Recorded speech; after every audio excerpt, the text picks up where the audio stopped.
del Hijo y del Espíritu Santo. Amén.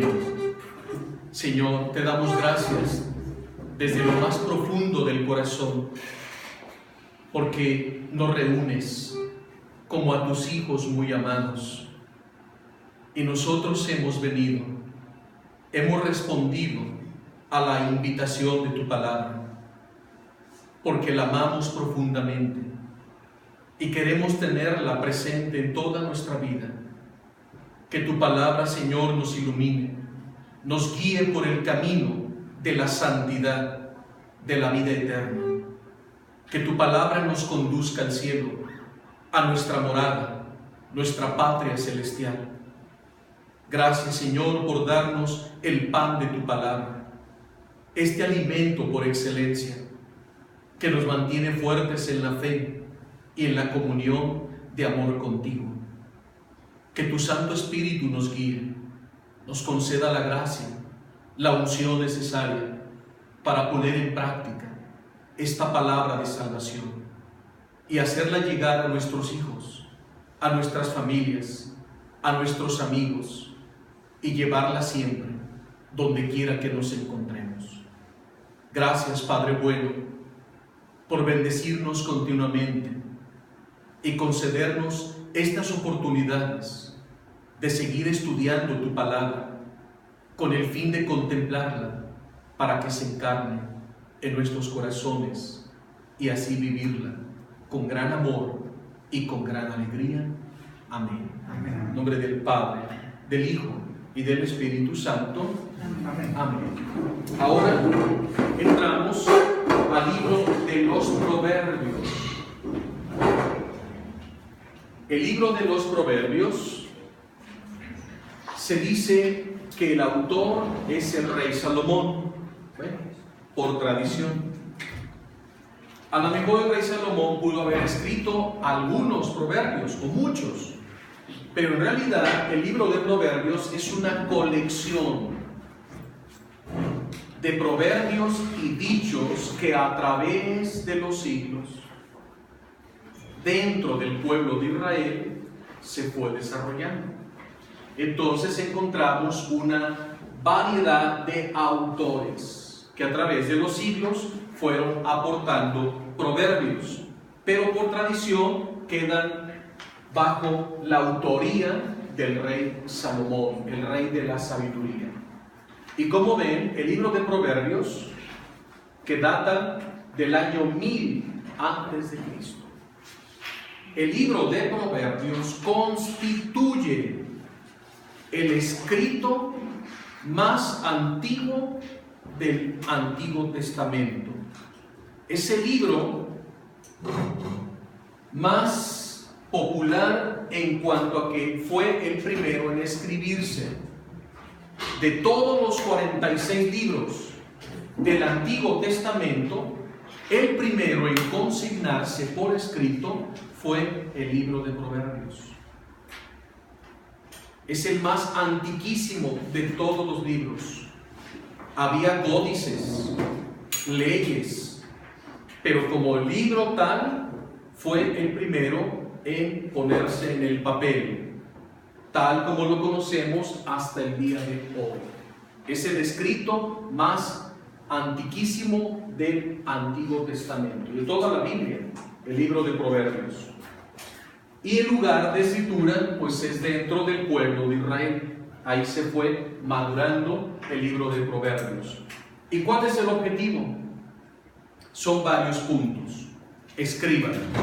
Objetivo: ayudar al hombre a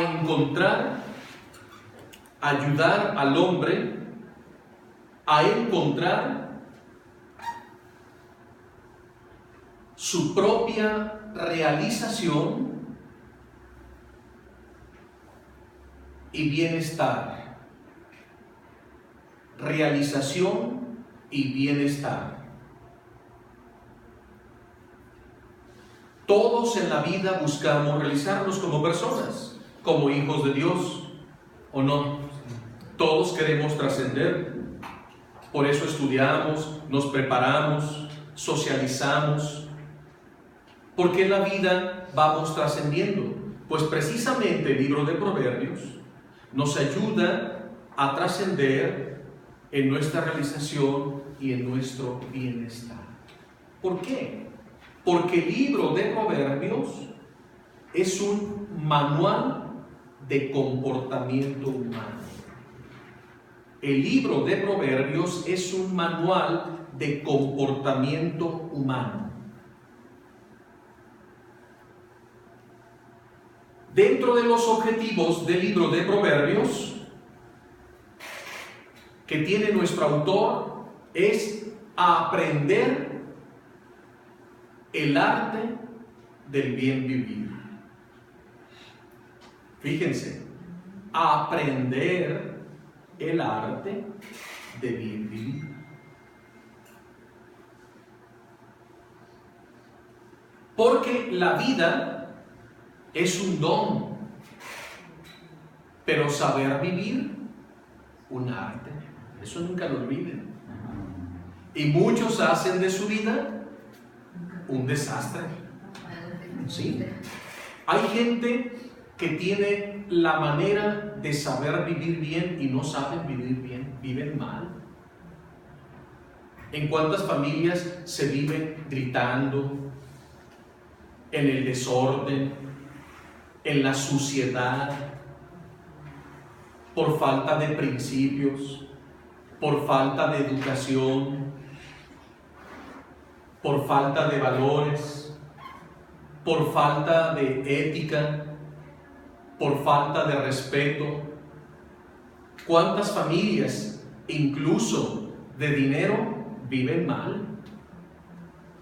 Y sus casas sobrecargadas, parecen acumuladores, sus casas no son agradables, no son estéticas, no son limpias.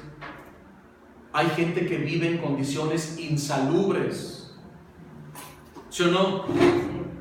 Sus closets desordenados, su ropa desordenada, sus libros desordenados, sus oficinas desordenadas.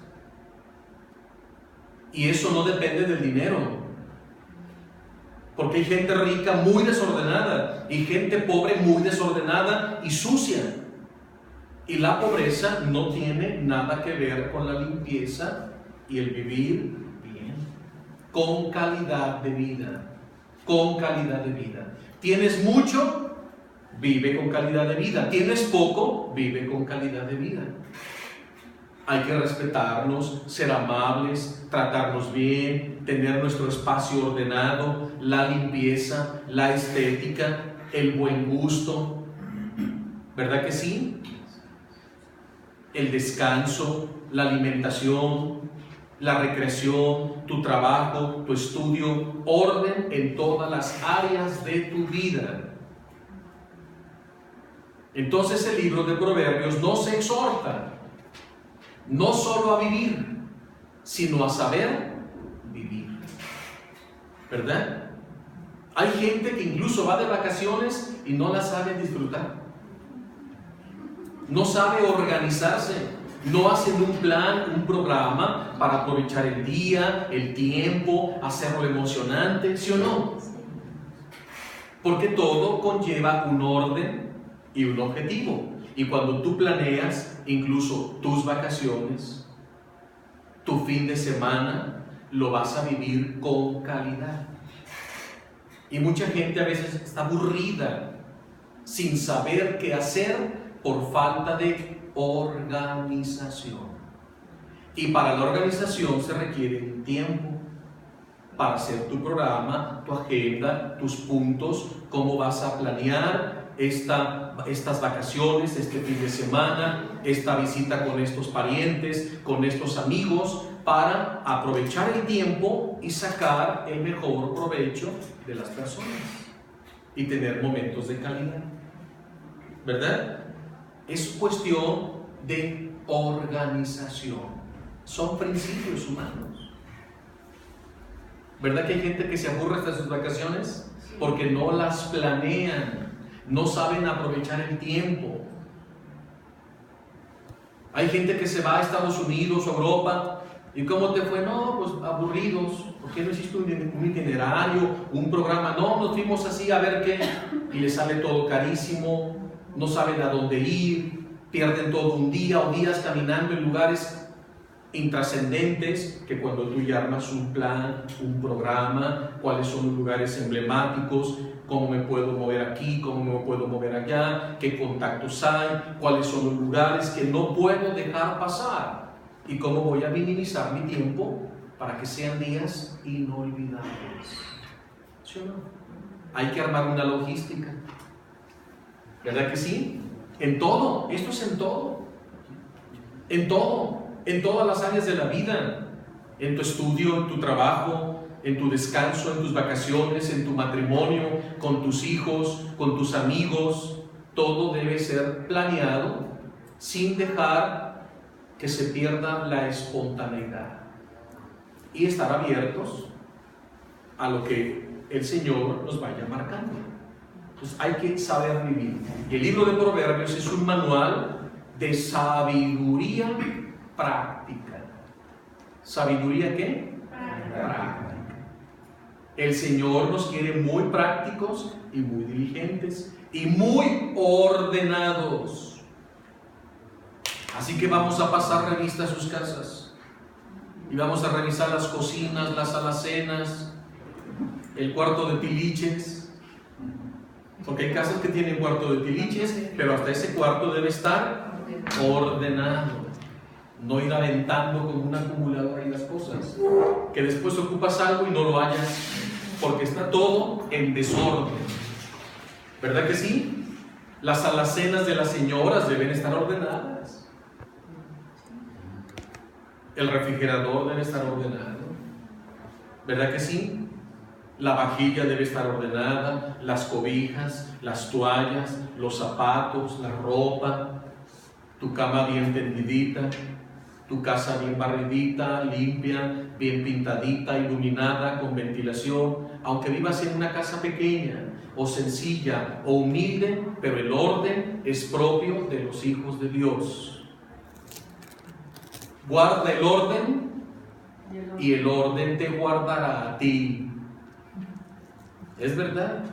Disciplina en todo. Entonces, el objetivo también de este libro es una invitación a adquirir sabiduría. ¿Quieres ser sabio? Estudia el libro de Proverbios y tenlo siempre presente, porque es un manual de conducta, de comportamiento humano y cristiano. Entonces el objetivo es una invitación a adquirir sabiduría. Abran su Biblia en el capítulo 1 del libro de Proverbios. Del verso 1 al verso 7. Dice nuestro autor: Proverbios de Salomón, hijo de David, rey de Israel. ¿Para qué son los proverbios? Aquí viene verso 2. Para aprender sabiduría e instrucción, para entender dichos agudos, para adquirir instrucción efectiva, derecho, justicia y rectitud, pura conducta, coherencia o congruencia de vida. Para eso fue escrito el libro de Proverbios, para que lleves una vida recta, justa y santa. Es un camino de santificación. También fue escrito, verso 4, para dar sagacidad al inmaduro y al joven saber e iniciativa. ¡Qué bonito! Saber e iniciativa.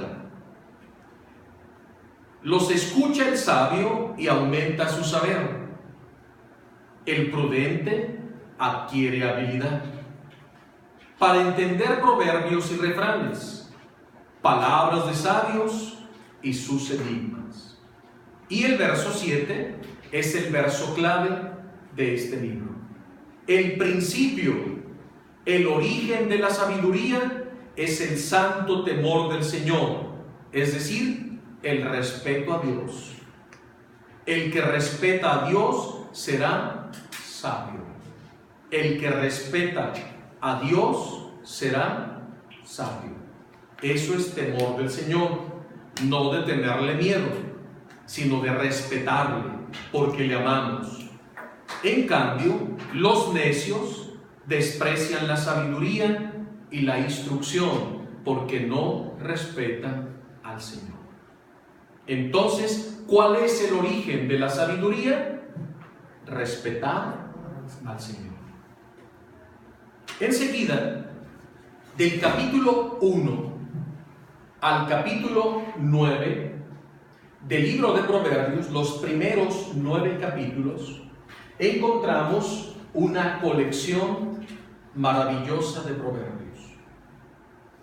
Y dentro de esa colección encontramos el discurso de la sabiduría, promesas de la sabiduría, beneficios de la sabiduría, exhortación a adquirir sabiduría, invitación de la sabiduría, otro discurso de la sabiduría y nueva invitación de la sabiduría.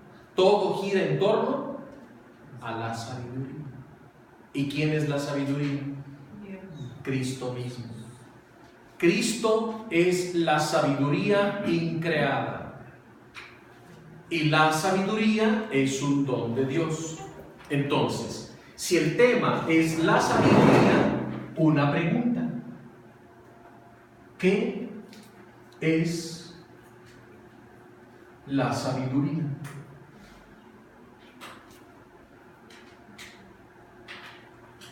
¿Qué es la sabiduría? ¿Qué es la sabiduría? 1. La sabiduría es Cristo mismo. Es Cristo mismo.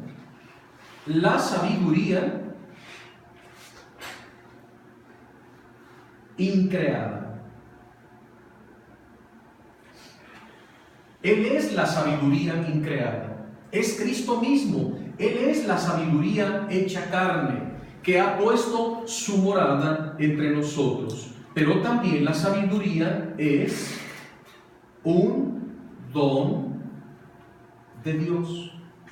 Es un don de Dios, porque procede del Espíritu Santo. Es un carisma del Espíritu Santo, Señor y dador de vida. Él no la infunde. La sabiduría es un don. Y la sabiduría no se adquiere en los libros. La sabiduría no se adquiere en la universidad. La sabiduría no se adquiere en las bibliotecas. La sabiduría no está en los libros de texto. La sabiduría se encuentra en otra universidad. Y la universidad, para adquirir el principio de sabiduría, se llama oración. La oración se te da en la sabiduría se te da en la oración. La sabiduría se te da en la oración. La verdadera sabiduría no se puede alcanzar sin Dios. La verdadera sabiduría no se puede alcanzar sin Dios, porque Él es el origen de la sabiduría. ¿Y dónde el Señor te infunde sabiduría? En tu vida de oración. Esa es la escuela para adquirir sabiduría. Entonces vayamos al capítulo 1 a descubrir este primer discurso de la sabiduría, capítulo 1, versículo 20. La sabiduría proclama por las calles, en las plazas levanta su voz, grita desde lo alto de las murallas, en la plaza lanza su discurso. ¿Quién es? El Señor Jesús, que va predicando por las calles de Jerusalén, en las plazas, levanta su voz, va predicando porque Él es la sabiduría increada, la sabiduría del Padre en la persona de su Hijo Jesucristo. Él proclama: ¿hasta cuándo? ¿Hasta cuándo los inmaduros amarán la inmadurez? Porque parece que hay personas que aman la inmadurez, no quieren madurar. ¿Sí conocen personas así? Que por más que les trabajamos y les decimos, nomás no maduran, ¿verdad? ¿Y por qué no maduran? Por una sola y sencilla razón. ¿Por qué una persona no madura? Porque no hace oración. De verde a podrido. ¿Cómo? De verde a podrido. Nunca maduró. Nunca maduró, ¿verdad? De verde a podrido. Pero en la oración, el Señor nos hace madurar. Porque en la oración le permitimos al Señor trabajar nuestra alma, nuestro espíritu. Porque en la oración el Espíritu Santo nos va configurando con Cristo. Porque en la oración el Espíritu Santo nos va haciendo imagen y semejanza del Señor. Porque en la oración es ponerte en las manos del alfarero, que es nuestro Padre, para que Él haga de ti una obra o portento de santidad. Entonces, una persona que no ora difícilmente alcanzará la madurez. La madurez se alcanza en la vida de oración, porque ahí Dios te transforma, te purifica, quita todo lo que no está bien en tu vida. Por eso, cuando vean personas muy inmaduras, no se los digan. Invítenles a que hagan oración. Y cuando esa persona empieza a orar y a relacionarse con el Señor y entra en amistad con Cristo, su vida empieza a cambiar. Hay conversión, hay sanación, hay santidad, porque el Espíritu Santo nos transforma, nos asimila a Cristo, nos hace uno con Jesús. ¿Cuáles son los actos de inmadurez? Una persona inmadura es una persona imprudente, es una persona que no tiene tacto, es una persona que no vive conforme a su edad.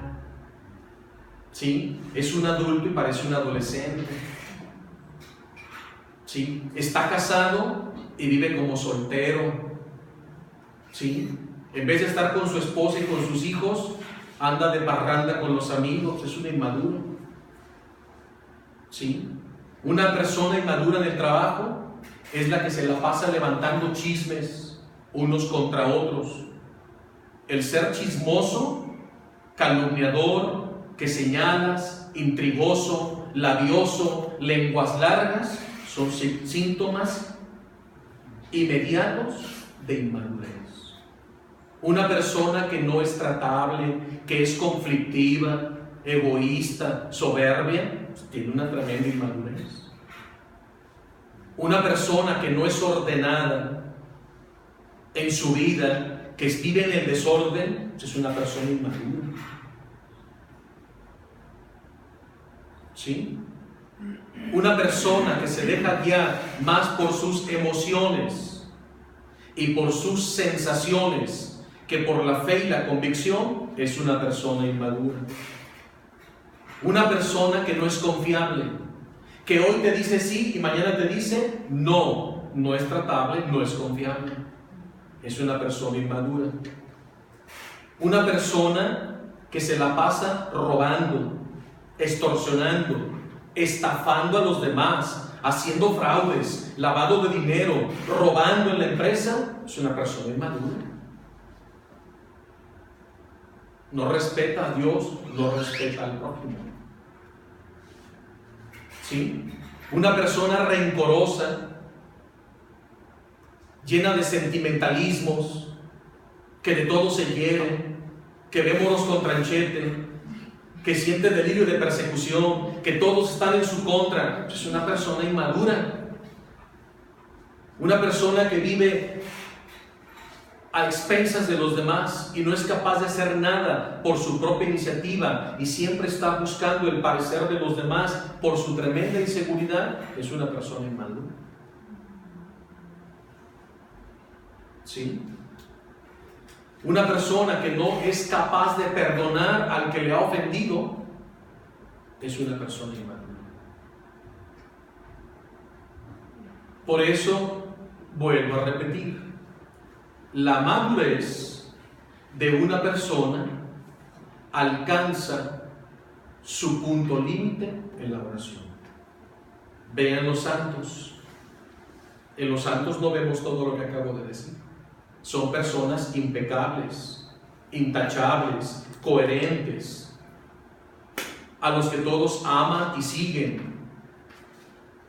¿Verdad que sí? Son consejeros, son guías, son modelos a imitar, porque transparentan a Cristo en sus vidas, porque tienen una fuerte comunión con Jesucristo y se convierten en imágenes de Cristo.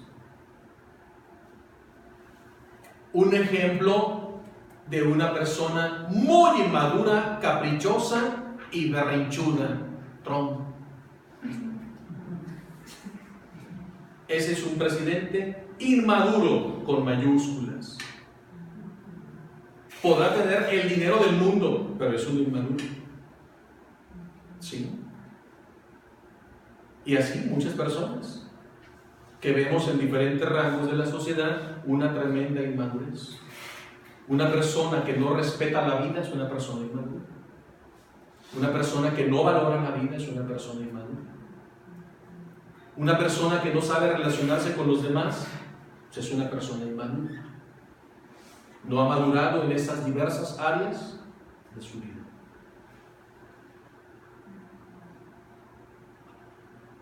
Interesante, ¿verdad? Por eso un joven que hace berrinches y caprichos y que da el portonazo y que se enoja y te deja de hablar, ¿qué está demostrando? Es una tremenda inmadurez. ¿Sí o no? Se comporta como un niño caprichoso, no se comporta conforme a su edad, como vemos a muchos jugadores, que el árbitro los amonesta y vean cómo hacen berrinches, y hasta les ponen la tarjeta, ¡uy! Más berrinche, y lo vemos en los entrenadores, porque no controlan sus emociones. Y se han fijado cómo se comportan, y dices, ¿cómo es posible que un jugador de alto nivel profesional tenga un comportamiento en la cancha que deja mucho que decir? ¿Sí o no? Todos esos jugadores que son los modelos de nuestros niños, de nuestros adolescentes y de nuestros jóvenes, obsérvenlos: el pelo, greñudos, con aretes, forrados de tatuajes, signo de inmadurez total. Inmadurez total. ¿Sí? Una persona inmadura es aquella que no puede sostener una relación en el matrimonio. Y ya se divorcia, y ya se vuelve a casar, ya se vuelve a divorciar, ya se vuelve a casar, ya se vuelve a rejuntar. Oye, eres una veleta. A donde te mueve el viento, te zarandea y te estrella, contra las rocas te levanta y te vuelve a zarandear. O sea, no tienes estabilidad emocional en tu vida. Eres una persona inmadura. Y como ven, hay muchos tipos de inmadurez. ¿Verdad que sí? Entonces la inmadurez es una debilidad de nuestro carácter y temperamento, de nuestra personalidad. Porque una persona inmadura no tiene personalidad.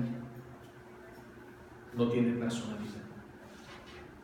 Una persona madura tiene mucha personalidad, ¿verdad? Impone,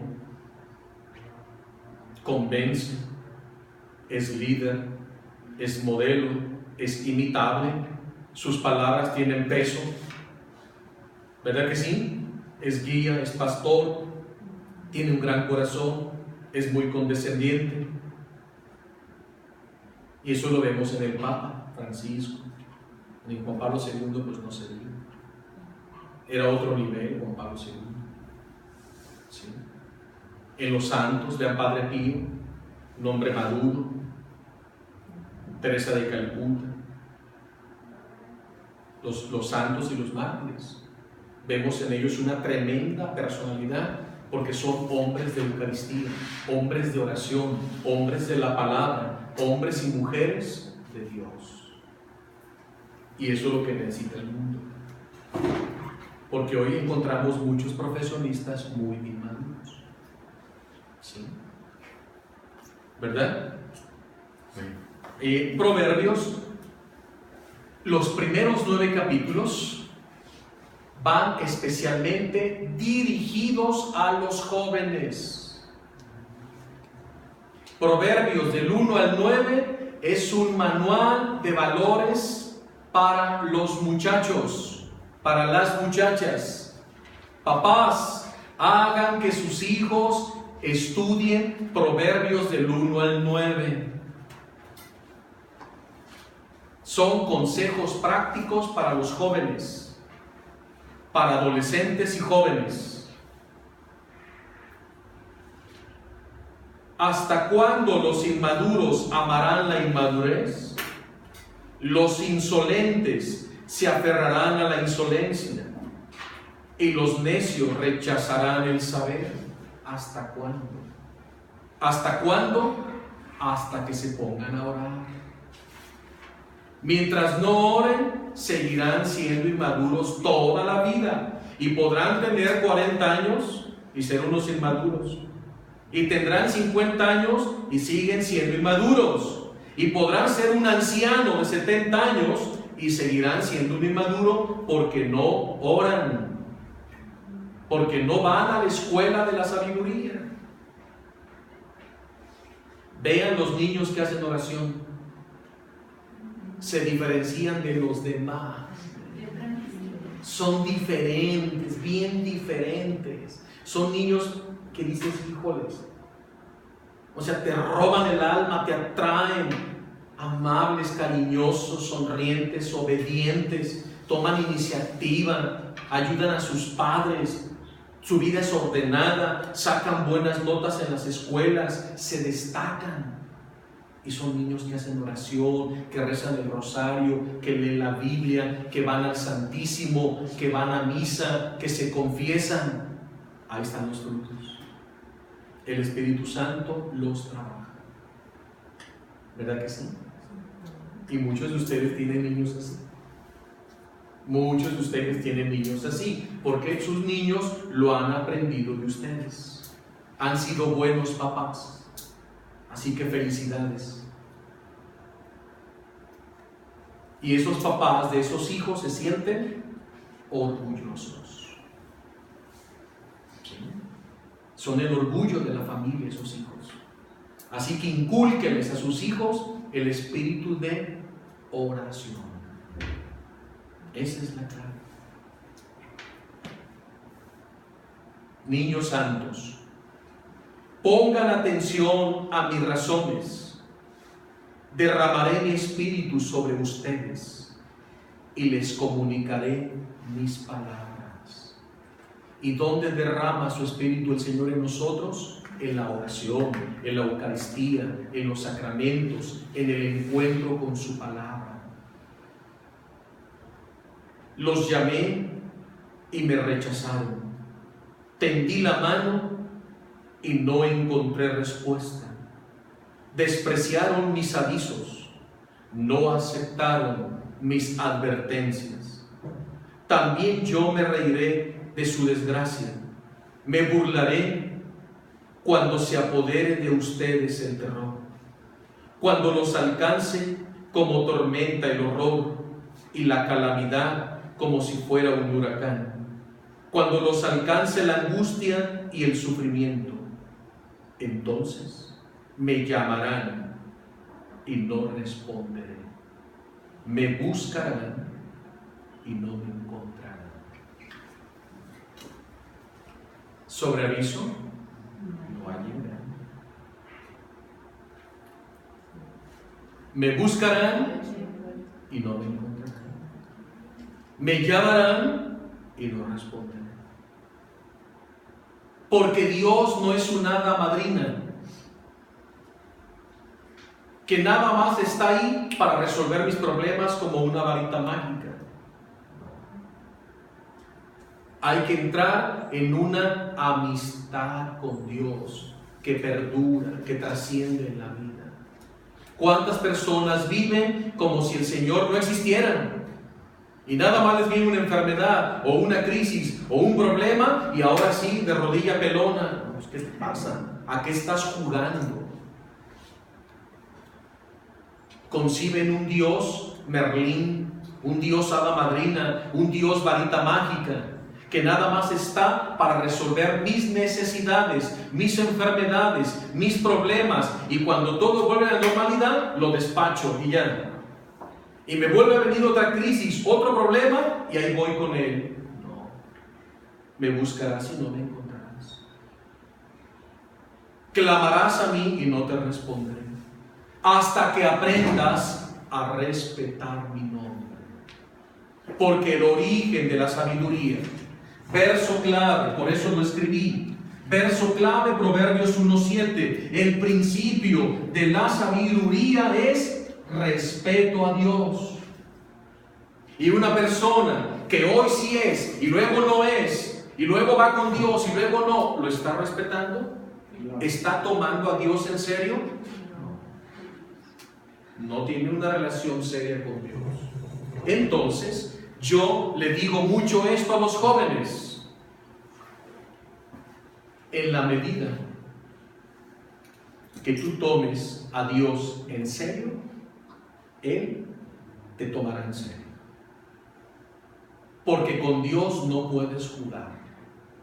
O vas a honrar su nombre y lo vas a respetar, o no puedes estar en esa actitud ambigua. ¿Cuál es el segundo mandamiento de la ley de Dios? No tomarás en vano, en burla, el nombre de Dios. No tomes en vano mi nombre. O eres o no eres. O estás conmigo o estás contra mí. Porque a los tibios los vomito de mi boca. Apocalipsis 3:15.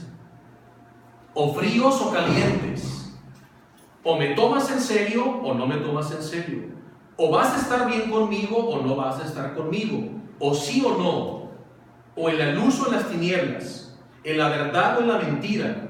En la vida o en la muerte. No puedes estar a medias tintas. Por eso esas personas, por su inmadurez, no son capaces de mantener una relación seria con nuestro Señor Jesucristo. Por eso te digo, me buscarás y no me encontrarás. Clamarás y no te responderé.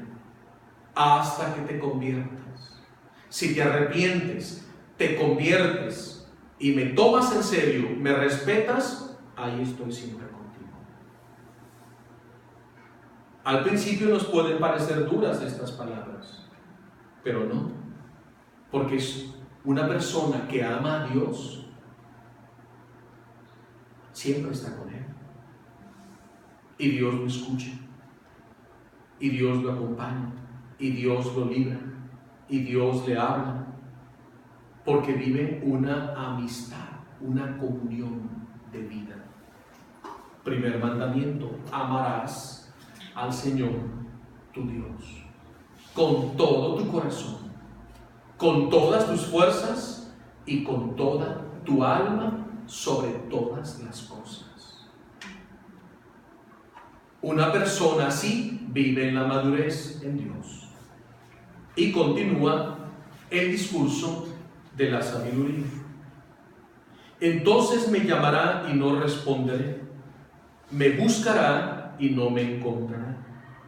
Porque rechazaron el saber y no eligieron el temor del Señor. No eligieron respetarme. Pero el que respeta al Señor, el Señor será su guardián y pastor. ¿Verdad que es muy clara la palabra de Dios? Es muy clara. Vean con cuánta claridad nos está hablando el Señor. Y continúa la parte final del discurso. Como no aceptaron mis avisos y despreciaron mis advertencias, comerán el fruto de sus acciones y de sus propios planes quedarán hartos.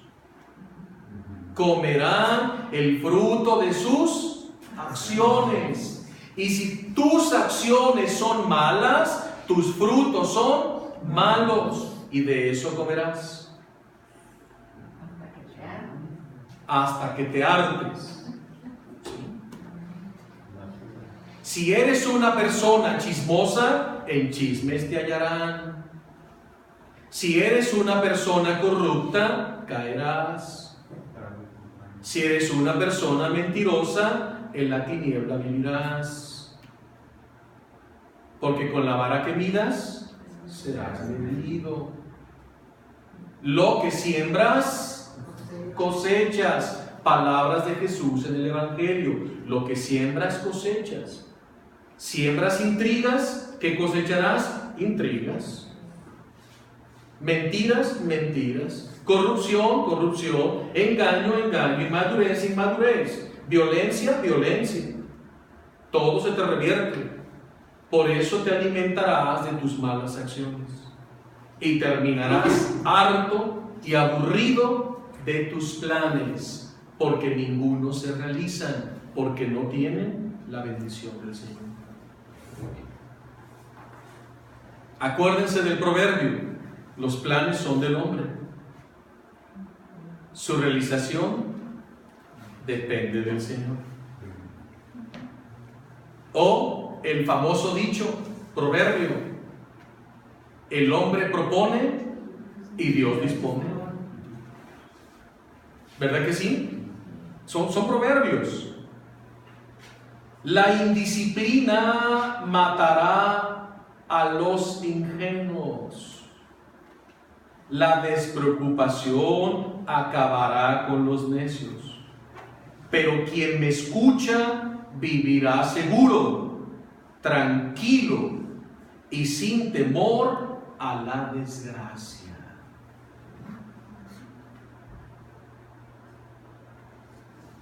¿Les gusta?